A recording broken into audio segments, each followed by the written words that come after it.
अस्सलामुअलैकुम, this is Shahzeb and you are watching Zebi tech. तो आज की इस वीडियो के अंदर मैं करूँगा comparison Xiaomi 11T versus POco F3। अब ये दोनों जो स्मार्टफोन्स हैं हमें दोनों स्पेसिफिकेशंस वाइज तकरीबन सेम देखने को मिल जाते हैं और जो प्राइस टैग है वो भी काफ़ी मिलता जुलता है। लेकिन अगर आपको इनमें से दो स्मार्टफोन में से कोई एक बाय करना चाहिए, वो कौन सा स्मार्टफोन है, या अगर आप बाय करना चाहते हैं दोनों में से एक, तो आपको कौन सा बाय करना चाहिए। तो आज की इस वीडियो के अंदर मैं यही बताऊंगा, तो मेक श्योर वीडियो का अंत तक ज़रूर देख लीजिएगा। बाकी वीडियो के दौरान कोई भी आपके क्वेश्चंस हो तो आप नीचे कमेंट में पूछ सकते हैं। तो करते हैं आज का कंपैरिजन स्टार्ट। सबसे पहले यहाँ पे बात कर लीजिए इनके डिज़ाइन की, तो डिज़ाइन वाइज दोनों काफ़ी मिलते जुलते हमें देखने को मिल जाएंगे। सबसे पहले बात करें 11T की, तो यहाँ पे जो इसका डिज़ाइन है बैक साइड से प्लेन देखने को मिल जाएगा। इसके अलावा कैमरा मॉड्यूल की बात करें तो यहाँ पे हमें दो बड़े सेंसर्स देखने को मिल जाएंगे, जिसके नीचे हमें जो इसका थर्ड सेंसर है वो मिल जाएगा, यानी कि इसके अंदर हमें ट्रिपल कैमरा सेटअप मिलता है। बाकी इन कैमराज के साथ ही हमें जो इसकी ट्रिपल एडी फ्लैश लाइट है वो मिल जाएगी, जिसके नीचे हमें जो एम्बिएंट लाइट सेंसर्स और लो लाइट सेंसर्स हैं ये देखने को मिल जाते हैं। तो बैक साइड यहाँ पे इसकी अच्छी देखने को मिल जाती है। इसके अलावा फ्रंट की बात करें तो फ्रंट साइड पे वही पंच होल मिल जाएगा सेंटर के ऊपर, और यहाँ पे जो इसका साइज़ है वो भी हमें छोटा देखने को मिलता है। जबकि बात कर लीजिए यहाँ पे POco F3 की, तो इसका डिज़ाइन भी काफ़ी मिलता जुलता कह सकते हैं। बैक साइड पे इसका कैमरा मॉड्यूल भी वैसे ही तकरीबन देखने को मिल जाता है, दो बड़े सेंसर देखने को मिल जाएंगे, उसके नीचे हमें इसका थर्ड सेंसर और साथ हमें जो इसका माइक्रोफोन है, क्योंकि इसके अंदर 360 डिग्री माइक्रोफोन टेक्नोलॉजी लगाई गई है, तो वो देखने को मिल जाएगा। इसके साथ ही यहाँ पे जो इसकी एलईडी फ्लैश लाइट है वो भी मिल जाती है। बाकी इसके फ्रंट में भी हमें वही पंच होल मिल जाएगा सेंटर के ऊपर, और यहाँ पे जो इसका साइज़ है वो भी हमें छोटा देखने को मिलता है।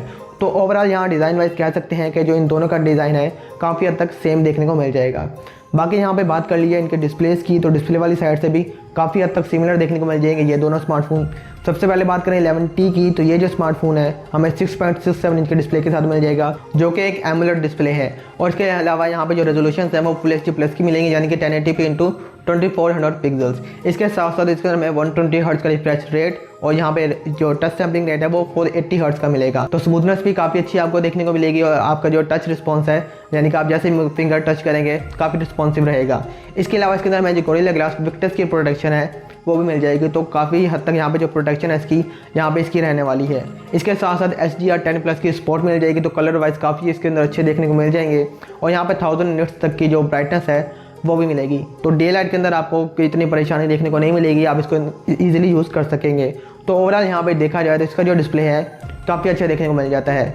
अब इसके अलावा यहाँ पे बात करें POco F3 के डिस्प्ले की, तो इसका डिस्प्ले भी तकरीबन सेम है, 6.67 इंच का एक AMOLED display full HD plus resolution के साथ, 120 हर्ट्ज का रिफ्रेश रेट। लेकिन यहाँ पे जो टच सैम्पलिंग रेट है वो 360 हर्ट्ज का मिलता है, तो थोड़ा सा लेस रिस्पॉन्सिव रहेगा as compare to 11T। POco F3 हमें थोड़ा लेस रिस्पॉन्सिव देखने को मिलेगा। इसके साथ साथ इसके अंदर भी हमें जो HDR10+ की सपोर्ट है वो भी मिल जाएगी, तो आप इसके अंदर जो कलर वगैरह है HDR10 जो प्लस कंटेंट है वो भी एंजॉय कर सकेंगे। बाकी इसके अंदर जो गोरिल्ला ग्लास 5 की प्रोटेक्शन है वो हमें देखने को मिलेगी, और इसके साथ साथ यहाँ पर जो टच सैम्पलिंग रेट है जैसे मैंने बता दिया है वो कम देखने को मिलेगा। और यहाँ पे ब्राइटनेस निट्स की बात कर लिया वो हमें पीक ब्राइटनेस 1300 निट्स की मिलेगी, तो यहाँ पे थोड़ा ब्राइटर रहने वाला है एज़ कम्पेयर टू 11T। लेकिन ओवरऑल यहाँ पे देखा जाए तो डिस्प्ले दोनों के सेम है, लेकिन ज़्यादा बेटर 11T का डिस्प्ले देखने को मिलता है। इसके अलावा यहाँ पे आप बात कर लीजिए इनका ऑपरेटिंग सिस्टम की, तो दोनों के अंदर हमें सेम एंड्रॉइड सिस्टम मिल जाएगा, एंड्रॉइड 11, और दोनों के अंदर हमें जो कस्टम UI MIUI 12 है वो मिल जाएगा। तो दोनों के अंदर आपको बग्स वगैरह देखने को मिलेंगे, और दोनों का UI तकरीबन सेम कह सकते हैं। बाकी इसके अलावा यहाँ पे बात कर लीजिए अब इनकी बैटरीज की, तो बैटरी वाली साइड से 11T ज़्यादा बेटर है। इसके अंदर हमें 5000 mAh की बैटरी मिलेगी, और यहाँ पे फास्ट चार्जिंग की बात कर लिया तो वो हमें 67 वाट की मिलेगी, तो काफ़ी ज़्यादा फास्ट चार्जिंग है। इसके साथ साथ Type-C है वो भी मिलती है। जबकि बात कर लीजिए यहाँ पे POco F3 की, तो इसके अंदर हमें जो बैटरी मिलेगी वो 4520 mAh ही है, और यहाँ पे जो फास्ट चार्जिंग है वो है 33 वाट की, तो ये थोड़ा कम चार्ज करेगा, यानी कि एज़ कम्पेयर टू 11T। लेकिन फिर भी फास्ट चार्जिंग इसके अंदर भी जो नॉर्मल हमें देखने को मिलती है वही मिलती है।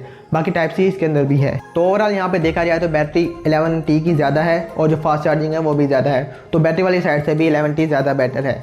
इसके अलावा यहाँ पे बात कर लीजिए अब इसके वेरिएंट्स की, तो दोनों के यहाँ पे दो वेरिएंट्स देखने को मिल जाएंगे।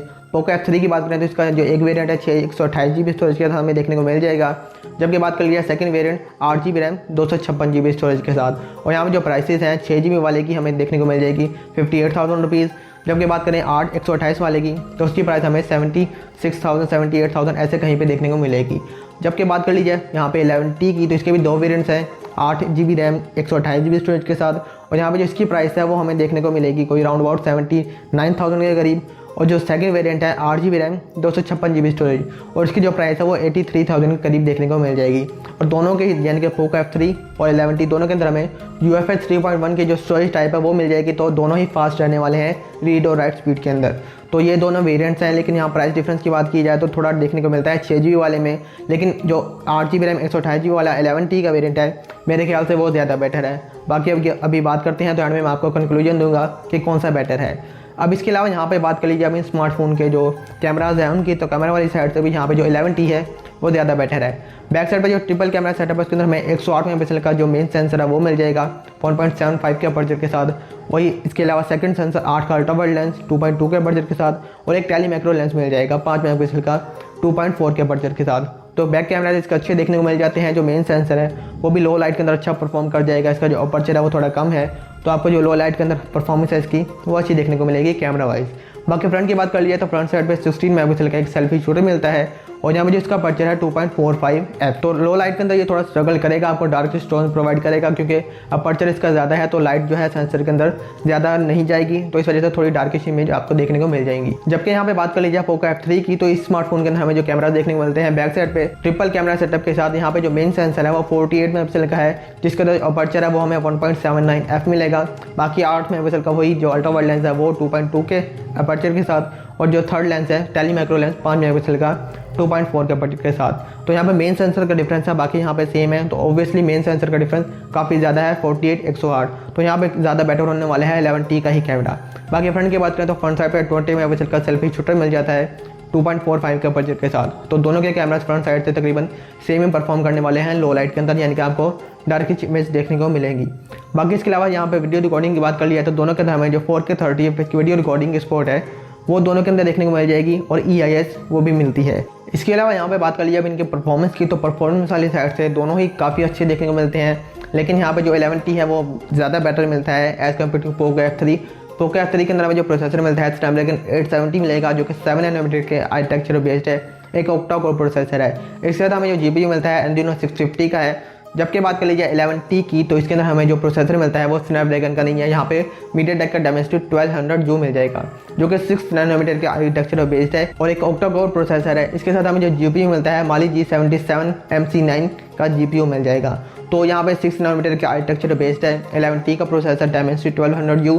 तो यहाँ पे जो एफिशिएंसी है इसकी ज़्यादा होने वाली है। यहाँ पे बैटरी वाली साइड से भी ये ज़्यादा अच्छा परफॉर्म करेगा, यानी कि बैटरी आपको ज़्यादा देखने को मिलेगी, और परफॉर्मेंस भी इसके अंदर ज़्यादा देखने को मिलती है। तो परफॉर्मेंस वाली साइड से भी जो Xiaomi 11T है वो हमें ज़्यादा बेटर देखने को मिल जाता है। बाकी बात कर लीजिए यहाँ पे इनके थिकनेस और वेट की, तो ये दोनों स्मार्टफोन थोड़े डिफरेंट देखने को मिलते हैं इस वाइज। यहाँ पे जो पोको F3 है ये हमें 7.8 mm थिक देखने को मिलेगा, 193 ग्राम के करीब इसका वेट है।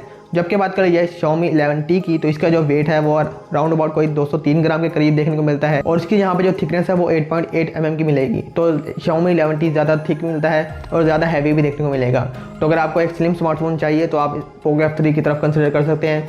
लेकिन ओवरऑल यहाँ पे देखा जाए तो यहाँ पे जो Xiaomi 11T है काफ़ी सारे सिनेरियोज़ में हमें बेटर देखने को मिल जाता है। आल्दो थोड़ी प्राइस ऊपर है, लेकिन ओवरऑल फिर भी देखा जाए तो Xiaomi 11T ज़्यादा वैल्यू फॉर मनी प्रोवाइड करता है। इनके यहाँ पे फिंगरप्रिंट स्कैनर्स की बात कर लिया है तो दोनों के अंदर हमें यहाँ अंडर डिस्प्ले फिंगरप्रिंट स्कैनर नहीं मिलेगा, दोनों के अंदर एमुलेट डिस्प्ले है। फिर भी यहाँ पे जो साइड माउंटेड फिंगरप्रिंट स्कैनर है दोनों के अंदर ही वो मिल जाता है। तो यहाँ पे दोनों के अंदर ये डाउनग्रेड है, यहाँ पे at least under display fingerprint scanner होना चाहिए था। आल्दो यहाँ पे जो दोनों की स्पीड है वो तकरीबन सेम ही देखने को मिल जाती है।